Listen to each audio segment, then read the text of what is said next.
Hello, I'm Paul Dajcik, founder of Elastic Steel Method of Athletic Conditioning.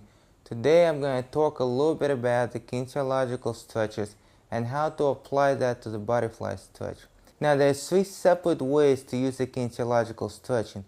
Number one, we can take a kinesiological stretching position which positions the body to isolate specific muscle with usually gravity or strong muscles as leverages, and we can use it specifically that way.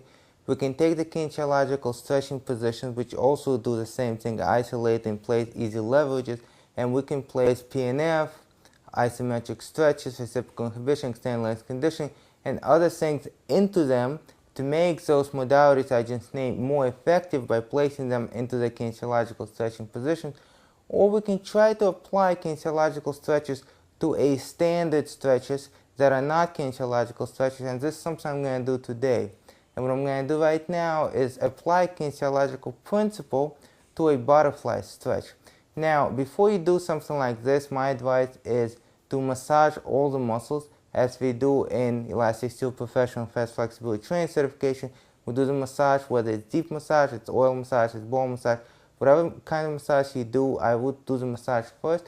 At the same time, I would also warm up the glutes, I would also warm up the hip flexors prior to doing this. Okay, now, once you have the butterfly, remember I made a video about 2 weeks ago which talked about different ways to improve your butterfly stretch, and now we're going to actually take it a step further and talk about kinesiological stretches.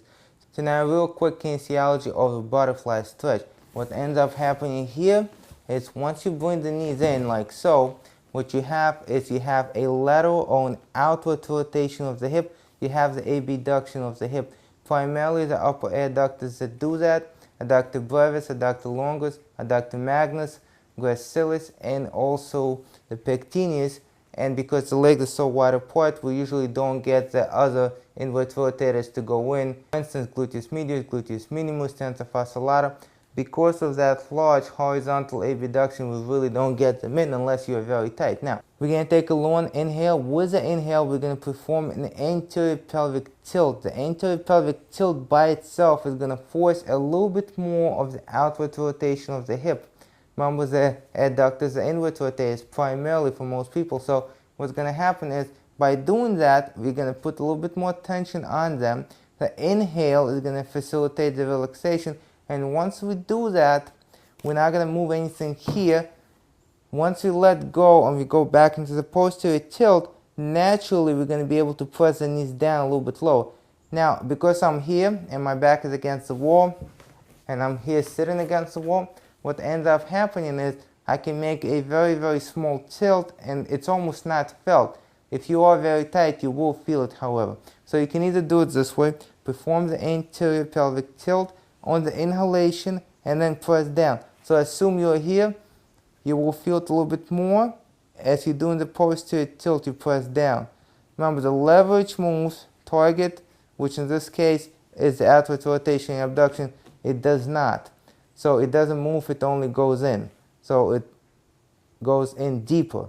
It doesn't go up and down. But the leverage moves. The pelvic tilt is the leverage in this case. Now, what we can do also, and for a lot of people this can make a lot of difference, we can take a foam roller, place it behind the back. Now, here, by doing this, not only are you doing the tilt, but you're also changing the angle of your body. Okay, by changing the angle of your body on that inhalation, you will be able to press down more on the exhalation. Okay, do not let this come back up, because if you let this come back up as you're doing the anterior tilt and as your body is going slightly forward, if that happens and this comes up, then you actually gain no space to move into. So you have to gain the space on the inhalation here without lifting the knees. Once we did that, posterior tilt, slightly bending the back, knees come down. Once again, imagine you are here. This is what it would look like.